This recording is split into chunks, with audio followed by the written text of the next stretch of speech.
Aujourd'hui, nous allons voir ensemble la seule chose qui soit nécessaire. Et c'est Jésus lui-même qui a dit « Une seule chose est nécessaire ». Nous allons tout de suite lire dans Luc 10, versets 38 à 42. Comme Jésus était en chemin avec ses disciples, il entra dans un village, et une femme nommée Marthe le reçut dans sa maison. Elle avait une sœur nommée Marie, qui, s'étant assise aux pieds du Seigneur, écoutait sa parole. Marthe, occupée à divers soins domestiques, survint et dit « Seigneur, cela ne te fait-il rien que ma sœur me laisse seule pour servir? Dis-lui donc de m'aider. » Le Seigneur lui répondit « Marthe, Marthe, tu t'inquiètes et tu t'agites pour beaucoup de choses. Une seule chose est nécessaire. Marie a choisi la bonne part qui ne lui sera point ôtée. » On voit ici Marthe qui était occupée à diverses tâches ou divers soins domestiques. Si on prend un moment pour nous mettre à sa place, c'est un peu normal. Jésus s'en vient dans notre foyer. Jésus-Christ, en chair et en os, s'en vient dans notre maison. C'est certain qu'on veut être prête. On veut que ce soit propre, certainement, et on veut avoir des choses à manger ou à boire à portée de main au cas où Jésus aurait faim ou soif. C'est normal qu'on veuille se préparer. Mais lorsque Marthe a pointé à Jésus tout ce qu'elle faisait pour lui et que Marie ne faisait rien pour l'aider, ce que Jésus a répondu, c'est « Marthe, Marthe, tu t'inquiètes et tu t'agites pour beaucoup de choses. Une seule chose est nécessaire. Et non seulement Marie a choisi la bonne part, mais cette part ne lui sera pas ôtée. » Alors, je crois que c'est vraiment important qu'on fasse attention à ne pas être trop occupé à servir Dieu, qu'on n'ait plus de temps à passer avec lui. Parce qu'il faut vraiment faire une différence entre le service qu'on rend à Dieu ou les choses qu'on fait pour lui et prendre le temps de développer notre relation avec lui, passer du temps avec lui.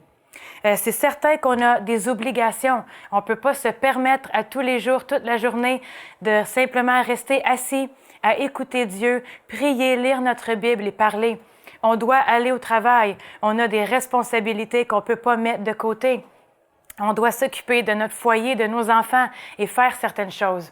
Mais c'est important de bien faire la différence entre développer notre relation avec lui et faire des services. Et j'irais même à dire que la raison pour laquelle on sert Dieu est plus importante vraiment que même les choses qu'on fait. Parce que si la raison pour laquelle on est occupé à servir le Seigneur, à faire des choses pour lui, c'est pour mériter des faveurs ou prouver à Dieu qu'on est meilleur qu'un autre grâce à tout ce qu'on fait, c'est pas nécessairement les bons motifs ou les bonnes raisons.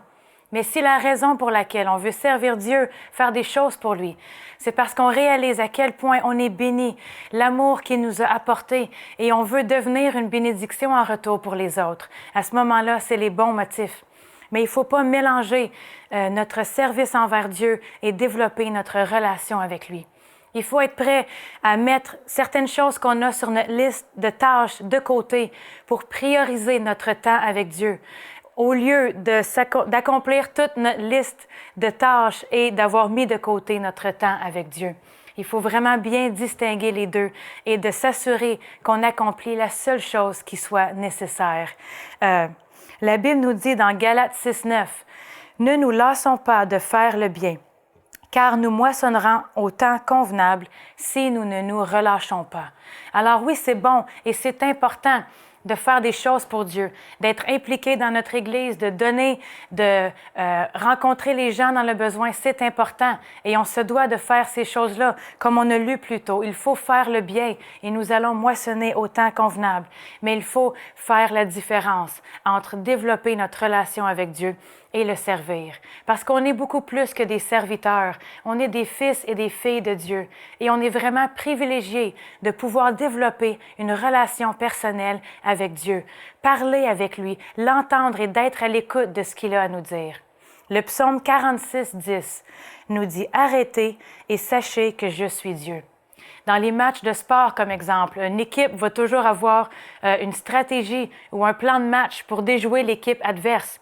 Mais des fois, en cours de route, les choses ne se déroulent pas toujours comme ils avaient prévu. Alors, ils vont devoir prendre un temps d'arrêt ou un temps mort pour réévaluer leur stratégie, trouver un nouveau plan de match pour déjouer l'équipe adverse.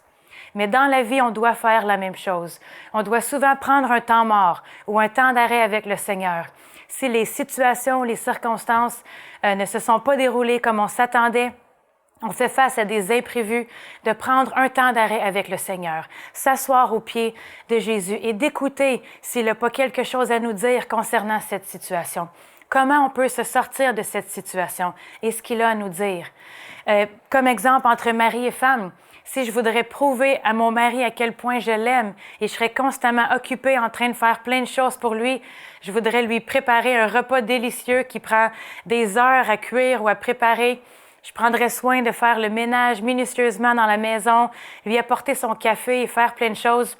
Peut-être qu'il saurait que je l'aime grâce à toutes les choses que je fais pour lui, mais notre relation en tant que couple ne serait pas forte et stable si on ne prend pas le temps de développer notre relation, de communiquer ensemble et de passer du temps. Alors, lorsqu'on fait face à des situations plus difficiles, on va probablement être ébranlé et devoir prendre beaucoup de temps pour avoir l'opinion d'un et l'autre et savoir quoi faire. Mais si on prend continuellement le temps de développer notre relation, de passer du temps ensemble, lorsqu'on fait face à une épreuve plus difficile ou des situations inattendues, on ne sera pas ébranlé parce qu'on est habitué de rester en contact, de continuer de communiquer. Alors avec Dieu, c'est la même chose. On va être plus stable et beaucoup plus fort si on prend l'habitude de faire la seule chose qui soit nécessaire, de s'assurer qu'on passe du temps dans la présence de Dieu. Qu'on n'est pas comme Marthe, trop occupée à le servir, que Dieu se tient devant nous avec une parole qu'il a pour nous, qu'on ne reconnaît pas sa présence et on ne prend pas le temps de s'asseoir et d'écouter ce qu'il a à nous dire. Mais on peut choisir d'être comme Marie, de laisser certaines choses de côté pour s'assurer qu'on fasse la seule chose qui soit nécessaire, de s'asseoir aux pieds de Jésus, d'écouter ce qu'il a à nous dire concernant différentes situations dans nos vies. Pour aller plus en profondeur, vous pouvez lire et télécharger la version complète de cette pensée du jour sur le site enseigne-moi.com.